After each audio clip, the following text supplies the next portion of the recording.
سلام تخطاتلت زمرب كمي كنيهم أمونغو ولدن قلعون زي مرر وي مسححاب كغاط من كله قلعو كاب ولدهم بزح نجر يدليم كينوتي أغاطيمو زلو زي مرر نام مفتحي مخاد كابانا زتصبيو بزح نجرات سلازلو أمنيلوم معنتي مدبنا كن زراربو لينا كساب موداتا بتمونا خطكتاتولني يعدمكم قلعو مس ولدهم ممحرانهم قربابتي أزمادهم مزانهم قلعو ولا أبز تفعل بوتا زي مرددان زي مسحابن كغاط من كله بفلاي كاب ولد وصا خوينو نابانا مچوم طق خدلي خلو كابانا بزح نغرم ز طبي حجي أبزي ولدي እቲ ዘይመርድዳን መፍሕፋን ካባና ወጻይ ክኸውን እንከሎ ብዙሕ ኣገባብ ተጠቂምና ክንፈትሖ ንኽእል ኢና ነቲ ስምዒታትና እውን ዝቀስቀስ ክኸውን ይኽእል እዩ ኣብዚ ወለዲ ኩሉ ግዜ ክንዝክሮን ክንርድኦን ዘለና ግን ቆልዑ እቲ ናቶም ውሕስነት ኣባና ክኸውን ስለ ዘለዎ ኩሉ ሻዕ ናባና ውሕስነት ደለም እዮም ዝመፁ ምናልባት ከምዚ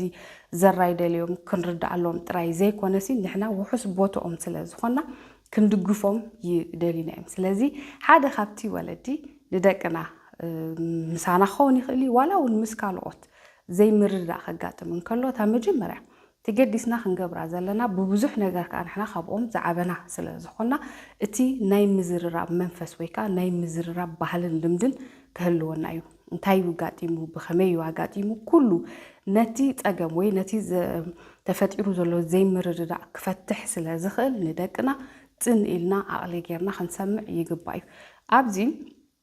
ቆልዑ ኩሉ ግዜ ድሕርቲ ውሕስነት ንጡርነት ስለ ዝደልዩ እቲ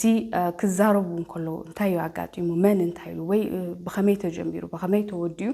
ክንሰምዖም እንከለና ክዛረቡ ሓሳቦም ስምዒቶም ክገልጹ እንከለው ተዘጋጠመ ኩነታት ብዝርዝር ከረድኡና ክፍትኑ እንከለው ንጡርነት ስለ ዘሎ ንሕና ድማ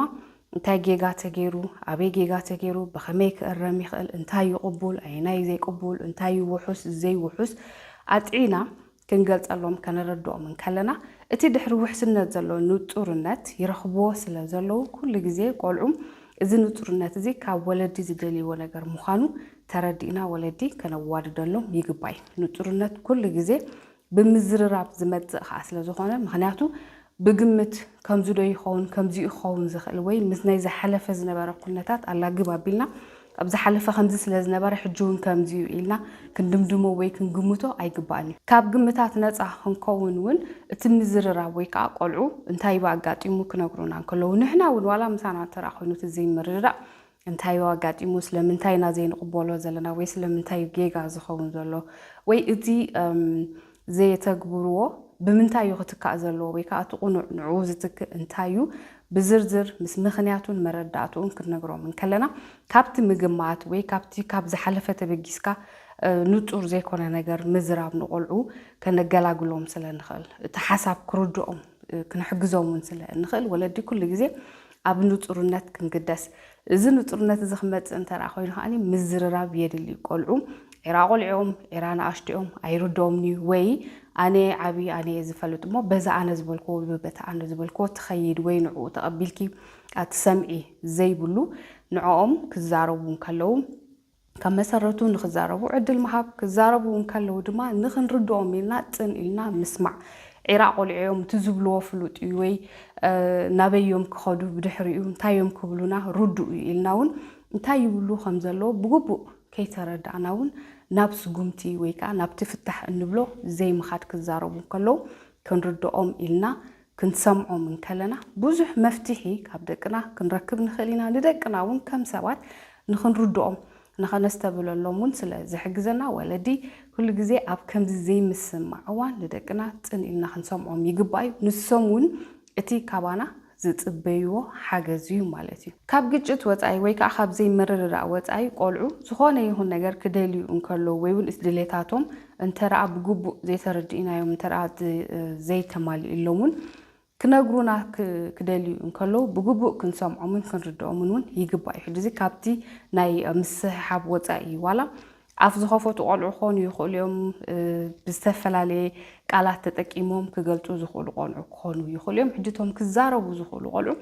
ፅን ኢልና ክንሰምዖም ይግባእ እዩ እንታይ እቲ ድሌቶም ስለምንታይና ነቲ ድሌቶም ከነተግብሮ ወይ ከነሳስዮ ዘይንኽእል ዘለና ግቡእ ምኽንያት እቲ ናይ ብሓቂ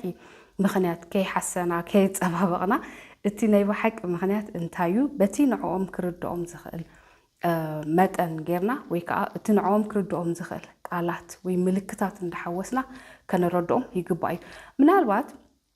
ገና ክዛረቡ ዘይከኣሉ ዘሎ ወይ ኣፍ ዘይከፈቱ እንተራ ኮይኖም ድማ ካብቲ ባህርያቶም ነቲ ባህርያቶም ብምዕዛብ ብምንባቡን እንታዮም ዝደልዩ ዘለው ክንርድኦ ክንፍትን እሞ ነቶም ቆልዑ ድማ በቲ ዝርድኦም ኣገባብ ጌርናውን ክንገልጸሎም ከነረድኦም ይግባእ እዩ ኩሉ ግዜ ንኣሽቱ ስለ ዝኾኑ በቲ ናይ ወለዲ ንሓስቦ ወይ በቲ ወለዲ እዚ ንደቅና ንጽብቆም እዩ ኢልና እንገብሮሞ ቶም ቆልዑ ብድዲሎም ክርድእዎ ወይ ከስተውዕሉሉ እንጽበዮ ክኸውን ስለ ዘይብሉ ቶም ቆልዑ መረዳእታ መግለጺ ይደልዮም ዋላቶም ኣፍ ዘይከፈቱ ስለዚ ካብቲ ባህርያት ተበጊስና ንኹሎም ከከምቲ ዓቕሞም በቲ ክርድኦም ዝኽእል ኣገባብ ተጠቂምና ከነረድኦም ይግባእ እቲ ንጹርነት እንታይ ምዃን ወይ ከዓ እንታይ እቲ ዝድለ ዘሎ እንታይ እቲ ዘይንገብሮ እንታይ ናቲ ዘይንቕበሎ እንታይ እቲ ቁኑዕ እንታይ እቲ ጌጋ ኣነፂርና ክንነግሮምን ከነረድኦምን ይግባእ እዩ ቆልዑ ምስ ወለዶም ወይ ከዓ ምስ ካልኦት ኣብ ዘይረዳድእሉ እዋን ወይ ከዓ እቲ ዘይምርድዳእን ምፍሕፋሕን ኣብ ዘጋጥመሉ እዋን ድማ እቲ ካልኣይ ወለዲ ንደቅና ክንሕግዘሉ እንኽእል ኣገባብ ዋላ ምሳና ይኹን እቲ ዘይምርድዳእ ብዛዕባ እቲ ስምዒታት እዩ ቆልዑ እንተደኣ ረጊእና ሃሊና ግድን እዮም ዝረጉ እንተደኣ ፀርፀር ንብል ሃሊና ግድን ፀርፀር ይብሉ ዓውዓው ንብል ተደኣ ሃሊና ግድን ንሰሙን ፀርፀር ይብሉ ምክንያቱ ኩሉ እቲ ዓይነት መግለፂ ወይ ኩሉ እቲ እንንፀባርቆ ስምዒታት ንነገራት ብኸመይና ንሕዞም ብኸመይና ንሪኦም ብኸመይና ንርድኦም ብኸመይና ንፈትሖም እንታይ ተግባር እንታይ ዓይነት ስምዒት ይፈጥረልና ሓደ ካባና እዮም ዝመሃርዎ ካልኣይ ንብዙሕ ነገር ካባና ዝቀድሕዎ ስለ ዝኾነ ልክዕ ከምቲ ንሕና ኮይንናዮ ዘለና እዮም ዝኾኑ ስለዚ እቲ ኣጋጢሙ ዘሎ ወይ ከዓ እታ ሞንጎና ተኸሲቱ ዘሎ ዘይምርድዳእን ዘይምስማዕን ከቢድ ነገር ክኸውን ይኽእል እዩ ቀሊል ነገር እውን ክኸውን ይኽእል እዩ ንሕና ካብ ደቅና ብብዙሕ ነገር ዝዓበና ስለ ዝኾንና ብዕድመ ብተመክሮ ብትምህርቲ ካብኦም ዝዓበናን ዝበሰልናን ስለ ዝኾንና ግን እቲ ህድእ ምባል ናይ ወለዲ ተራእዩ ክኸውን ዘለዎ ስለዚ እንድሕር ደኣ ነዚ ስምዒት እዚ ከነህድኦ ዘይንኽእል ተኮይንና ወይ እውን ምስቲ ስምዒትና ረጊእና ኮፍ ኢልና ምስ ደቅና ክንዘራረብን ክንረዳዳእን ኣብ ዘይንኽእለሉ ደረጃ በፂሕና ድማ ንደቅና ገለ ግዜ ከም ዘድልየና እውን ክንነግሮም ንኽእል ኢና ቆልዑ ነዚ ጥዑይ ገይሮም ክርድእዎን ከስተውዕሉሉን ይኽእሉ እዮም እቲ ገለ ግዜ ንደሊ ኣለና ምስ በልና ግን ልክዕ ኣብታ ዝበልናዮ ግዜ ንኣብነት ሕጂ ቁሩብ ሓሪቕ ኣለኹ ደኺመ ኣለኹ ብዛዕባ እዚ ክንዛረብ ኣይንኽእል ኢና ክንረዳዳ ኣይንኽእል ኢና ስለዚ ቅድሚ ምድቃስኪ ወይ ቅድሚ ምድቃስካ ክንዛረበሉ ኢና እንተራእይናዮም ልክዕ ኣብታ ዝበልናያ ቅድሚ ምድቃሶም ተራ ኮይና ሸዓ ክንዘራረበላ ይግባእ እዩ ወይ እውን ፅባሕ ቅድሚ ትምህርቲ ምኻድካ ቅድሚ ትምህርቲ ምኻድኪ እንተኢልናዮ ሸዓ እውን ኣብታ ዝበልናያ ግዜ ክንገብራ ይግባእ እዩ እቲ ግዜ ከነናውሖ ጉቡእ ኣይኮነን ወይ ኣብቲ ዝበልናዮም ግዜ ስቂልና ሸለሊልና ክንሰግሮ ጉቡእ ኣይኮነን ንነዊሕ እዋን እውን ስቂልና ብዛዕባ እቲ ጉዳይ ከይተዛረብና ክንጎስዮ እውን ጉቡእ ኣይኮነን ስለዚ ወለዲ ኩሉ ግዜ እዚ ዘይምርድዳእ እዚ ክመፅእ እንከሎ ንእግረ መገድና እውን ንደቅና ንሕግዞም ስለ ዘለና ስምዒታት ከመይ ገይሮም እዮም ክሰምዕዎም ዘለዎም ከመይ ኢሎም እዮም ክሰምይዎም ዘለዎም ብኸመይ ኣገባብ እውን የንፀባርቆም ክብርትዕዎም እንከለው ከምዚ ግዜ ከም ዘድሊ ግዜ ክወስዱ ኖርማል ነገር ወይ ተራ ነገር ምዃኑ እንዳምሃርናዮም ንመፅእ ኣለና እቲ ህድእ ምባል ርግእ ምባል እውን ካባና ዝወስድዎ ስለ ዝኾነ ወለዲ እዚ ኣገዳሲ ነገር ምዃኑ ተረዲእና ልክዕ ደቅና ነቲ ንሕና እንሪእዮም ስምዒታት ዝደግሙ ከም ዘለዎ ዝወስዱ ስለ ዝኾኑ ኣብቲ ህድእ ዝበልናሉ ህድእ ከም ዝብሉ ኣብቲ ዓውዓው ንብለሉ ድማ ንሶሙን ዓውዓው ከም ዝብሉ ተረዲእና እቲ ንሕና ከነንፀባርቆ ዘለና ዓይነት ስምዒት ክንላመዶ ንደቅና ድማ ንሕና ስለ ዝኾንና ኣርኣያ ከነተግብሮ ይግባእ እዩ ሳልሳይ ወለዲ ንደቅና እንሕግዘሉ ኣገባብ ኣብዚ ዘይምርድዳእ ከጋጥም እንከሎ ድማ ነቲ ዘለዎም ሕቶታት ብግቡእ ምምላስ እዩ ሕጂ ምናልባት ዘይተረዳዳእና ክንህሉ ንኽእል ኢና ግን ሕቶ ዘስዕበሎም ነገር እውን ክኸውን ይኽእል እዩ እቲ ገይሮምዎ ዘለው ሕቶ ስዒብሎም ክኸውን ይኽእል እዩ ወይ እውን እቲ ንሕና እዚ ቁኑዕ እዩ እቲ ጌጋ እዩ ኢልና እንነግሮም ዘለና ወይ ቅድሚ ሕጂ ነጊርናዮም ዘለና ሕቶ ዘስዕብ ክኸውን ይኽእል እሞ ኣብዚ ከምዚ ኩነታት ሕቶ እንተረኣ መፂዎም ዝበዝሕ እዋን ነቲ ሕቶም ቦታ ኣይንህቦም ኢና ግን በንፃሪ ክኸውን ዘለዎ እቲ ዘለዎም ሕቶታት ኩሉ ግዜ እኳ ዳ እንተረኣ ክኢልናዮሲ ኣስፋሕ ኣቢልና ምስ መብርሂታቱ መግለፂታቱ ኣብነታቱ እንዳገበርና በቲ ንዕኦም ክርድኦም ዝኽእል ክንገልፀሎምን ከነረድኦምን ይግባእ እዩ ሕጂ እዚ ንቆልዑ እቲ ኣብ ርእሶም ዝፍጠር ሕቶታት ይምለሰሎም እቲ ዘይተረድኦም ዘሎ ነገር ድማ ብመረዳእታ ክንገብሮም ከለና ተረዲእዎም ነቲ ቁኑዕ ይስዕብዎ ነቲ ጌጋ ድማ ንኸይደግሞ ይመሃሩ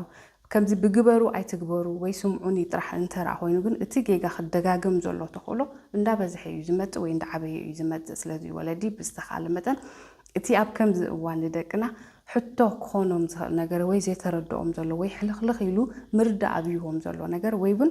እቲ ጌጋ ንምንታይ ይደጋግምዎ ኣለዉ ገለ ዘይነጠረን ዘይተረድእዎን ነገር ኣሎ ኢልና እንተራ ገሚትና ወይ እውን እንተ ሓቲትናዮም እንተራ ብሕቶ መልክዕ ሓቲቶምና እውን ነዚ ከነረድኦም ከነነፅረሎም ይግባእ እዩ ኣብዚ ወለዲ ክንጥንቀቐሉ ዘለና ግን ነዚ ሓቲቶምና ዘለዉ ይብርትዖም እዩ ወይ ክርድኡ ኣይክእሉን እዮም ናይ ዕድሚኦም ነገር ኣይኮነን ወይ እዚዩ እቲ ዝቐለለ መገዲ ኢልና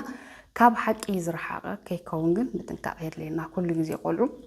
ካብ ሓሶት ክንነግሮም ነቲ ሓቂ በቲ ክርድኦም ዝኽእል ኣገባብ ጌርና ብምንጋር ምስኡ ክጋጠሙ ንዕኡ ክርድኡ ንዕኡ ክስከሙ ኣዝዩ ስለ ዝቐለሎም ካብ ሓቂ ዝረሓቐ መልሲ ከይንህቦም ኩሉ ግዜ